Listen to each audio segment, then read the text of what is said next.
Welcome back to part 4 of the conclusion. And this is more exhausting and harder than it looks. Okay, what I'd like to do now is to explain how geologists have been able to date previous eruptions at Yellowstone.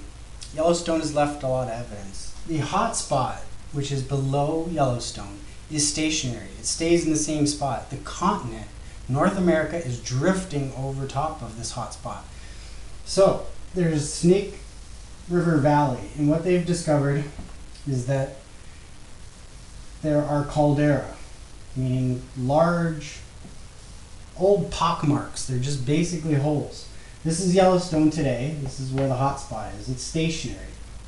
But as the continent drifted, and it's changed direction a bit, North America was drifting north by northwest, but as it's hit another plate, it's spinning a bit. The east side is still traveling north by northwest, but the west side is dipped down, and it is traveling slightly to the east.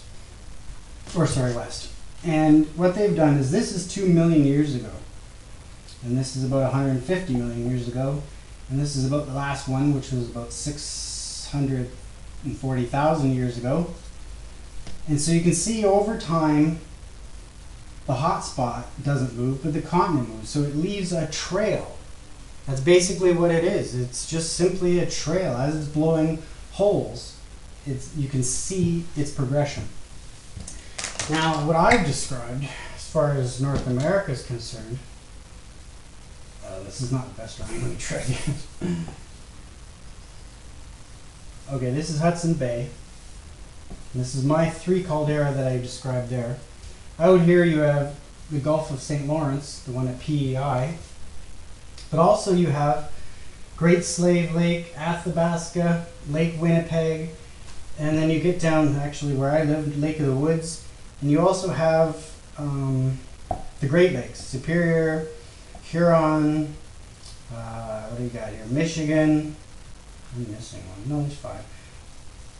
Erie and Ontario, and then the St. Lawrence Valley.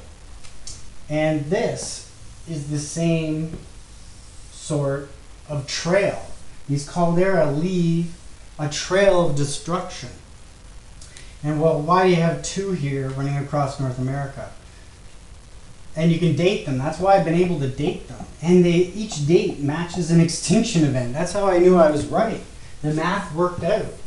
So anyways, that's the trail. But why is there 2? Well, the hot spot, and that's just magma. Hot magma coming up from the bottom, from the deep within the core of the earth. It's all hot.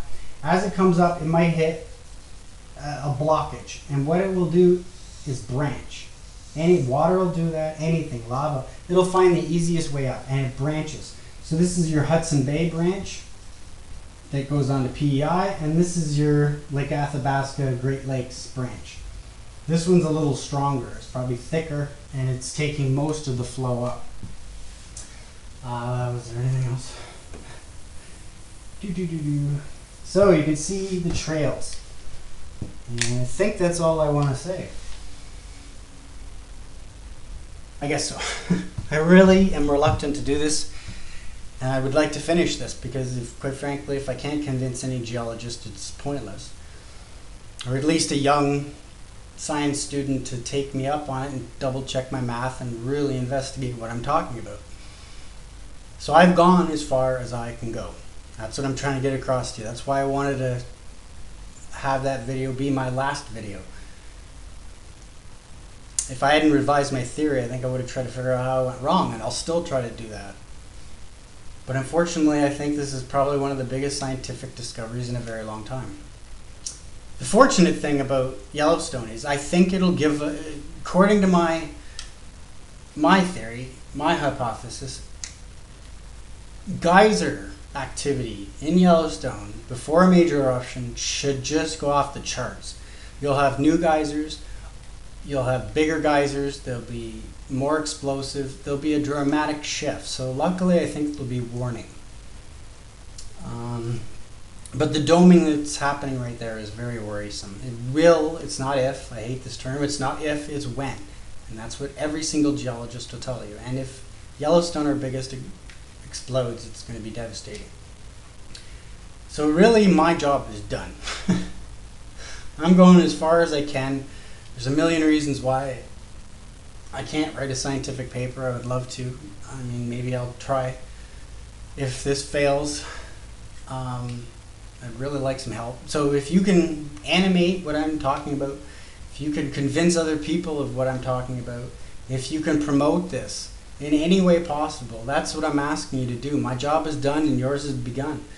You now have the same information I do, and it really has to do with our future, and it's your responsibility as well as mine. So I hope I'm done for a while. This is for many more reasons than one. This is really difficult to do, and if you can prove me wrong, please do. But if you can't, then you should seriously take a look at this. That's probably all I should say. Ta-da!